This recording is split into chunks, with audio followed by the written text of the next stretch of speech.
Proteins are important molecules in living organisms that must achieve specific conformation in order to function well. So problems can occur when proteins become misfolded or aggregated.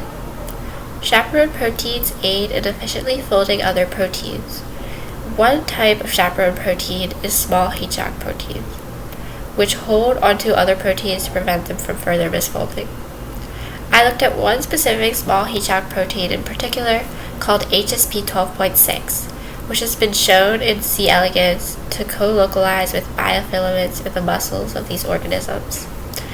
C. elegans are small, transparent roundworms that allow us to analyze protein functions and interactions in a living organism.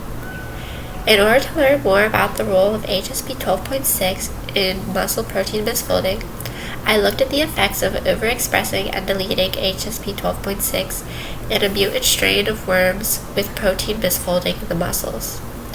The information learned from these experiments can provide more insight about the role of small heat-shock proteins in support of muscle function and the protective nature of HSP12.6.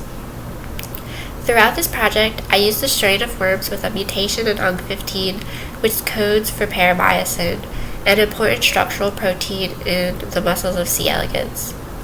The mutation causes misfolding of the paramycin, so the worms cannot develop well, and because of the problems with muscle development, the worms may have slow movement, inability to lay eggs, or inability to hatch from the embryo, which leads to death.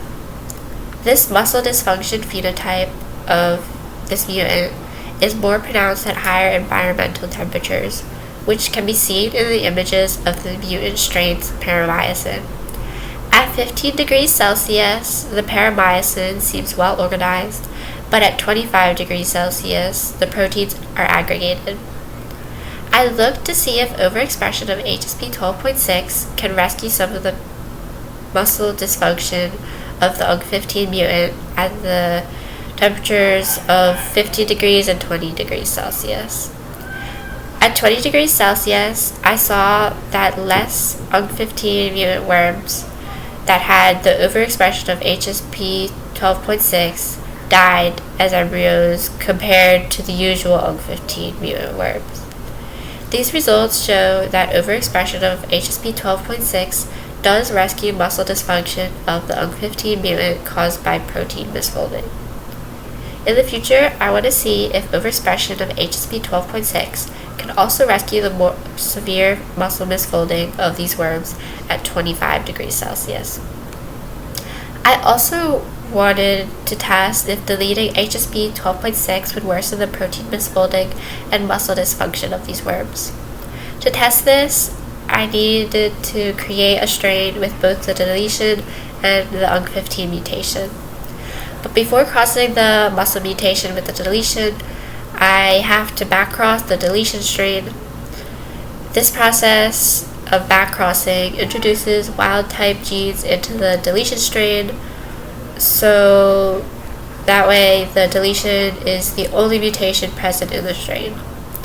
And I'm using a green fluorescent marker to distinguish the difference between the wild type and the deletion strains, since there is no clear difference in physical appearance between the two strains. I verified the backcrossing using PCR, which is a process that allows you to visualize if a certain stretch of DNA is present in a sample of worms.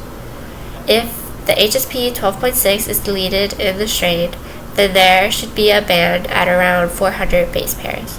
Even though I used a marker during the backcrossing process, the deletion still seems to have been lost from the strain, and the backcrosses don't seem to be successful.